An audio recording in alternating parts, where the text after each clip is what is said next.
कि जिसके आकार के बारे में हमें कोई भी आइडिया नहीं है, और इसी ब्रह्मांड में इतने सारे ग्रह सितारे मौजूद हैं जितना धरती पे रेती के दाने नहीं हैं। तो आज के इस वीडियो में इसी ब्रह्मांड में मौजूद कुछ रहस्यमय और अजीब ग्रहों के बारे में मैं बात करूंगा, और हो सके तो इस वीडियो को एकदम लास्ट तक जरूर देखना, क्योंकि लास्ट वाला प्लेनेट सबसे अजीब और कमाल का होने वाला है, द डायमंड प्लेनेट। इस प्लेनेट का असली नाम है 55 कैंक्री ई, और ये एक ऐसा ग्रह है जो कि हीरे का बना है। इस प्लेनेट का हीरे से बना हिस्सा हमारी धरती के पूरे वजन से लगभग 3 गुना ज्यादा है। इस प्लेनेट को साल 2004 में डिस्कवर किया गया था।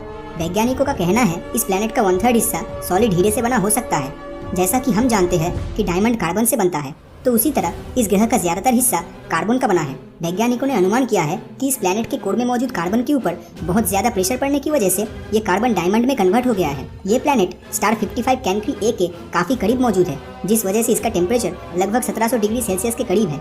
डायमंड से भरा होने के कारण पैसों के मामले में इस ग्रह की कीमत लगभग 27 नॉन-मिलियन डॉलर्स के इक्वल है, और ये हमारे पूरे धरती के जीडीपी से 385 क्वाड्रिलियन गुना ज्यादा है। आइडिया के तौर पे एक क्वाड्रिलियन मतलब 1 के पीछे 15 जीरोस, और एक नॉन-मिलियन मतलब 1 के पीछे 30 जीरोस। आई होप इससे आपको एक आइडिया तो लग ही गया होगा कि इस ग्रह की क्या कीमत हो सकती है। अगला प्लेनेट है केपलर 452b। 2015 में नासा के मुताबिक धरती के जैसा एक प्लेनेट डिस्कवर्ड हो चुका है, जिसका नाम दिया गया है केपलर 452b।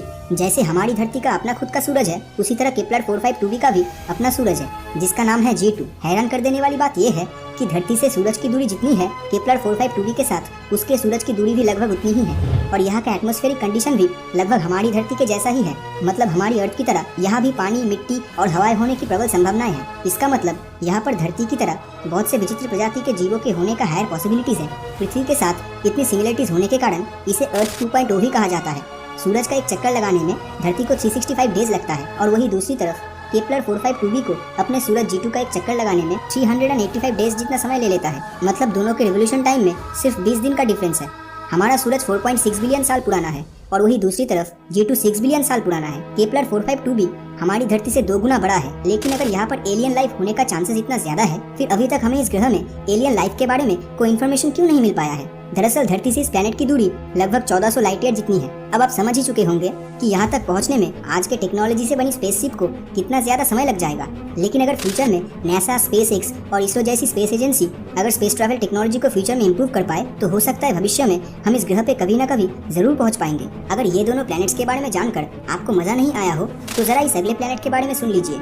ये ऐसा प्लैनेट है जहाँ पर बारिश जरूर होती है, मगर वो पानी का नहीं बल्कि कांच की होती है। असल में इस ग्रह का वायुमंडल सिलिका के पार्टिकल से बना है, और ये सिलिका रेती में पाया जाता है। और ये कांच की बारिश कोई मामूली बारिश नहीं है, क्योंकि यहाँ पर हवाएं लगभग 8700 किलोमीटर पर आवर के रफ्तार से बहती है। आइडिया के लिए बताना चाहूंगा, ये स्पीड साउंड के स्पीड से लगभग 7 गुना ज्यादा है। सुनकर यकीन नहीं होता है ना, लेकिन सच्चाई यही है। एक सेकंड के लिए इमेजिन कीजिए आप एक ऐसे प्लेनेट पे हो जहाँ पर ये सिलिका पार्टिकल कांच के रूप में आसमान से गिर रही है, और वो भी साउंड के स्पीड से 7 गुना ज्यादा तेजी से। ये तो इमेजिन करने में भी डर लगता है। इसके साथ इस ग्रह का तापमान लगभग 930 डिग्री सेल्सियस के करीब है, जो यही सिलिका पार्टिकल को पिघलाकर कांच में कन्वर्ट कर देता है। ये प्लेनेट HD 189773b को बाहर से देखकर कौन बता सकता है कि यहाँ पर कांच की बारिश होती है? अगला प्लेनेट है ग्रीस 436b। इस प्लेनेट को 2004 में डायमंड प्लेनेट के साथ ही डिस्कवर किया गया था। इस ग्रह की खासियत ये है कि ये एक आग में जलने वाला बर्फ का प्लेनेट है। अब ये सुनकर हर कोई बोल सकता है कि भाई ये क्या बकवास कर रहा है, ग्रह पूरा बर्फ से बना है और फिर भी जल रहा है। लेकिन यकीन मानिए फ्रेंड्स, यही इस ग्रह की खासियत है। और इस प्लेनेट का एवरेज टेम्परेचर 450 डिग्री सेल्सियस है। मतलब पूरी तरह बर्फ से ढका हुआ प्लेनेट, जिसकी एवरेज टेम्परेचर पानी के बॉइलिंग पॉइंट से 4 गुना ज्यादा है। लेकिन आखिर ऐसा कैसे हो पाया है? असल में इस प्लेनेट का ग्रेविटेशनल फोर्स इतना ज्यादा है कि अगर हाई टेम्परेचर की वजह से बर्फ पिघलकर गैस में कन्वर्ट हो भी जाता है, तो वो ऊपर आसमान में जाने की वजह वो ग्रेविटेशनल फोर्स की वजह से सीधा प्लेनेट के अंदर चला जाता है, और यही गैस फिर से बर्फ बन जाती है, और यही रोटेशन प्रोसेस चलता रहता है। और इसी आकर्षण बल के कारण ये एक नॉर्मल ग्रह की तरह भाप में बदल के बारिश भी नहीं ला पाता। इस प्लेनेट का आकार हमारे सोलर सिस्टम में मौजूद नेपच्यून के बराबर है, और अपने सूरज का एक चक्कर लगाने में सिर्फ 2 दिन 15 घंटे का समय लेता है। मतलब यहाँ का 1 साल धरती के लगभग 2.5 दिन में ही खत्म हो जाता है। तो अभी तक मैंने जितने भी प्लैनेट्स के बारे में बताया, वो सब हमारी धरती से बहुत ज्यादा दूर मौजूद है। लेकिन लास्ट वाला प्लैनेट हमारे सोलर सिस्टम में ही मौजूद है, जिसका नाम है टाइटन, जो कि सैटर्न यानी शनि ग्रह का चांद है। जैसे धरती का अपना नेचुरल सैटेलाइट मून है, ठीक उसी तरह सैटर्न का भी अपना मून है, जिसे टाइटन कहते हैं। लेकिन इसमें आखिर ऐसी क्या खास बात है? टाइटन का एटमॉस्फेयर इतना डेंस है कि ईयर 2005 से पहले हमें ये पता भी नहीं था कि इसके भीतर की सतह पे क्या क्या मौजूद है। तो 2005 के बाद वैज्ञानिक टाइटन के भीतर की सतह के बारे में जान पाने में सक्षम हुए थे, जो कि कुछ इस तरह दिखता है। ये एक ऐसी जगह है जहाँ पर एटमॉस्फेयर के साथ साथ नदियाँ और झील भी मौजूद है। यहाँ तक टाइटन पर धरती की तरह ही बारिश होती है, लेकिन यहाँ का टेम्परेचर -179 डिग्री सेल्सियस जितना है। इसी वजह से यहाँ पर पानी भी छूने पर बिल्कुल एक चट्टान के जैसा महसूस हो सकता है।